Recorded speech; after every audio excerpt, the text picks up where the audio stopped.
All right, late start.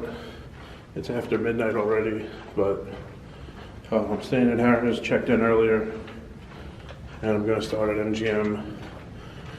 Either just MGM today, maybe MGM plus Bally's, but after I play today, that's 14 days, and it's time for the week 2 update on 1,000 hours in 100 days. First day of week number 2 was March 22nd. It was a Tuesday. I played 8.64 hours. The next day, Wednesday, I played 12.53. On Thursday, I played 6.16. On Friday, I played 8.18. On Saturday, I played 8.47. And yesterday was Sunday, I played 10.9. So that's not even 55 this week. I was behind also, but starting tomorrow, besides changing rooms and my sleep schedule not syncing with the room changing, I don't see anything for a long time that would prevent me from playing many 10-12 hour days. Today is the 7th day of week number 2, and right now I'm at my car. I'm going to MGM, and afterwards we'll see how many hours I got in today.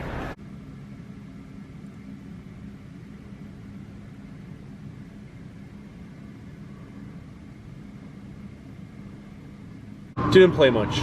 I didn't go to MGM, I went to Bally's instead. I had reasons for doing that. I only played an hour, 9 minutes. I might look awake right now. I was falling asleep at the table, literally. I did play earlier, and I kind of forgot about that. I was between rooms, and late morning today, I played MGM for an hour, 3 minutes. So that hour, 3 minutes, and then this hour, 9 minutes, I got 2.2 hours in today. So that's 57.08 hours in for the week, which is a lot for a lot of people. It's incredibly far behind schedule for this challenge, but I'll have to make it up. So last week was 61.39 hours. That means these 2 weeks combined, 118.47 hours. I'm 21.53 hours behind schedule. I'll have to make that up. It's pretty difficult to make up in 1 week. That would be about a 92-hour week. I think my record for 1 week is 87 hours and change. So I'm just gonna have to play a lot for 2 weeks, make that back, and then get back to pace. But I'm about to drive back from Bally's to Harris, and while I walk through Harris, I have a much better story about one of the other times I was literally falling asleep at the table like I was tonight.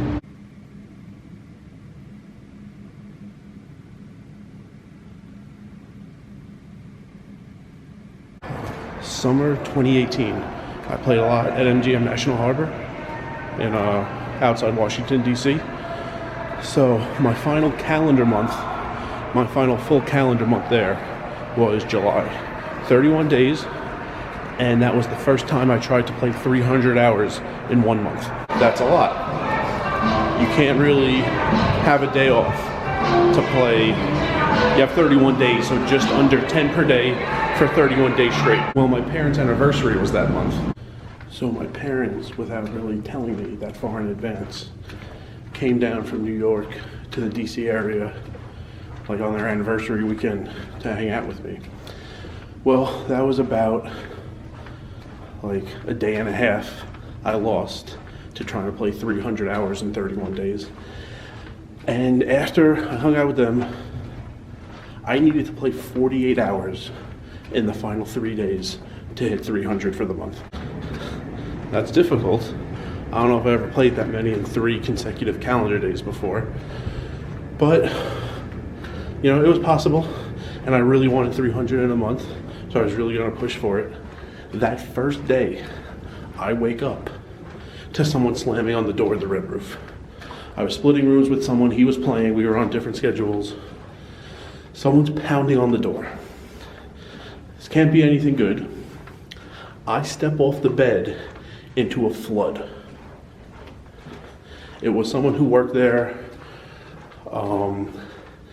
The room behind us had flooded. Tons of it came into our room. It was also flooding the people right below us on the second floor, right below them on the first floor, which was so rare that it affected us because we were on the third floor. If it were on the first floor, it doesn't affect us. Second floor, it doesn't affect us. Third floor, almost anywhere except in our area, doesn't affect us. It was right next to us. So I took all of our stuff, took it down to our car by myself because my friend was playing. They give us the room right next door. And I say, isn't that going to flood in like a couple hours? They say, no, it's fine. They have no idea. They weren't giving me another room. No matter how much I told them, if the water made it into the room I was just in, it will make it one more. They said, no, it'll be fine. I knew it wouldn't, but they weren't giving me any other options. I move all of our stuff back up into the room right next door. And of course, that one floods also. Now they understand, and they gave us one on the complete other side of the floor plan. So, okay, now the flood isn't a problem, but I barely slept and got a late start to this first day of 3 where I need to play 3 consecutive 16-hour days.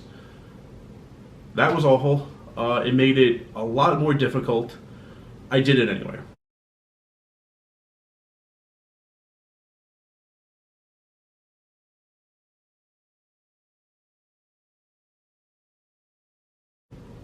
I did it by the final day, not leaving until I knew the exact minute where I would hit 300. I stayed a couple extra minutes to be safe, but basically the last 6 hours or so was me sleeping at the table between hands. Somehow I always wake up when action's on me. No one has to tell me it's on me. I was doing a lot of standing up. I was doing a lot of stretching. I was just like punching myself in the legs sometimes to try to stay awake, but that meant a lot to me. 300 in 1 month. I got like 300 hours and 2 minutes or something like that. That was the first time I tried it, the first time I did it, so I really wanted it, and I got it despite my parents and the floods trying to mess me up. But I'm actually around 25 hours from 10,000 casino cash game hours in my life. And when I say cash game, that includes free rolls. I will get the number exactly for tomorrow's video, and the day I hit 10,000, I will go through some of my personal records. Longest month, longest week, biggest session in terms of profits, longest session in terms of hours, things like that. I've been keeping my stats all the way back to July 4th weekend 2013, so I'll pick out some ones that I think are interesting and everybody will enjoy.